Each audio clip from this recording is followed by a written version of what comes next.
असं आहे की आज सकाळी त्यांना अटक करण्यात आलेली आहे आणि या प्रकरणाचं गांभीर्य लक्षात घेता पोलिसांनी योग्य कारवाई केलेली आहे आणि पुढेही हे प्रकरण लॉजिकल एंडला नेण्याकरता ज्या ज्या गोष्टी करण्याची आवश्यकता आहे त्या गोष्टी पोलीस करतील।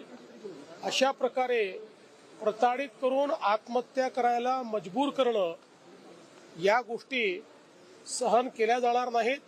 त्यामुळे त्याच्यावर जे काही कडक कारवाई करता येईल कायद्याने ती सगळी कारवाई केली जाईल। असं आहे की मकोका लावण्याकरता काही त्याचे नियम आहेत, त्या नियमात बसलं तर ते लागू शकेल, पण नियमात बसेल की नाही या संदर्भात आज सांगता येत नाही। त्यामुळे त्याच्यावर मी आज बोलू शकत नाही। फार वाईट आहे, म्हणजे आजच्याही या 21व्या शतकामध्ये जेव्हा मुलींमध्ये आणि सुनांमध्ये कोणताही फरक करणं हे चुकीचं आहे, अशा परिस्थितीत अशा प्रकारची वागणूक देणं हे मला असं वाटतं अतिशय पाप आहे आणि ते या ठिकाणी झालेलं दिसून मला असं वाटतं की पोलिसांनी त्यांना पकडलेलं आहे, पोलिसांनी उचित कारवाई केलेली आहे, पुढेही पोलीस उचित कारवाईच करतील।